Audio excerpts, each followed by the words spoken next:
दोस्तों सभी को मेरा नमस्कार। मैं महानंद कुमार आप अब सबों के बीच लेकर आया हूं हड़प्पा की सभ्यता से कुछ महत्वपूर्ण टॉपिक की ओर। हड़प्पा के सभ्यता के लोग जो है मापतोल से भी परिचित थे, क्योंकि मापतोल उनका प्रमुख व्यापार भी एक व्यवसाय हुआ करता था। कई बंदरगाहें भी मिली है, जैसे लोथल इत्यादि, ये सब बंदरगाहें थे। सुरकोटदा जैसे घोड़े के अस्थि पंजर उसी समय मिला था। बनावली जो हल जोतने के लिए प्रचलित थे, बनावली में फसल के उपजाने के भी प्रमाण मिले हैं। उस समय के लोग ही, हड़प्पा के सभ्यता के लोग ही कपास जो है कपास उपजाते थे और कपास को भारी मात्रा में अपने बंदरगाहों पर ले जाकर उसे इस तरह से व्यापार करते थे। अलग अलग अफ़गानिस्तान, इराक इत्यादि अन्य देशों में भी उसको जो है भेजा करते थे। उस समय स्वास्तिक चिन्ह का बहुत प्रचलन था। स्वास्तिक चिन्ह और चक्र पूजा करते थे, इसलिए करते थे कि वह सूर्य देवता को मानते थे और सूर्य देवता को प्रसन्न करने के लिए जो धोलावीरा है वहाँ पर जो है कुआं के भी जल साक्ष्य मिले हैं। कुआं में नहाने स्नान के उपरांत जो है सूर्य भगवान को पानी देते थे। यह प्रथा जो है हड़प्पा सभ्यता से ही प्रचलित है।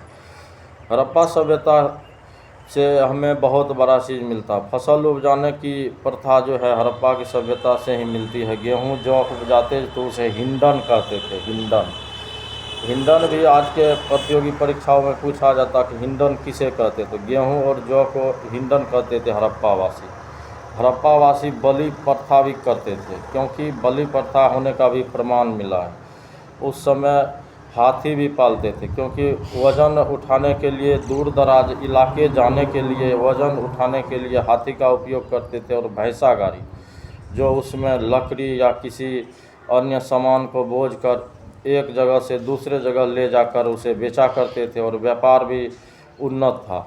और जादू टोना में भी वो लोग विश्वास करते थे। जादू टोना पर विश्वास करने के उपरांत जो अग्निकुंड इत्यादि आग का भी पूजा करते थे। ये लोग उस समय इस तरह जीवन समृद्ध करते थे जिस समय कि कोई जानता ही नहीं था। और आज भी अग्नि का पूजा करते, और सूर्य देवता को आज भी हमारे समाज के लोग पूजा करते हैं, क्योंकि वही एक ऐसा देवता है जो साक्षात दिखता है और उसकी पूजा हम लोग करते हैं।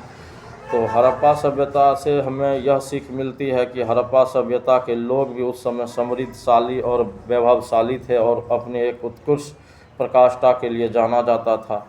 हड़प्पा सभ्यता से और जुड़ी बहुत सारी चीज़ को हमारे खुदाई के दौरान कुछ जो भाषाएं मिली, जो लिपियां मिली, भावचित्रात्मक लिपियां, जिसे पढ़ा ही नहीं जा सका, क्योंकि पढ़ाई पढ़ लेते अगर खोज करता हूँ तो कुछ अन्य चीज़ों की भी जानकारी हमें इकट्ठा हो पाती, क्योंकि उस खोज से यह साबित हो पाता कि और क्या क्या हड़प्पा के लोग करते थे। इस हड़प्पा सभ्यता से जुड़ी हुई अब सभी टॉपिक को मैं बता ही दिया हूँ। हड़प्पा सभ्यता के पतन के कारण को अगले टॉपिक में बताऊंगा। तब तक के लिए जय हिंद, जय भारत। लाइक एवं सब्सक्राइब करना नहीं भूले। तब तक के लिए धन्यवाद।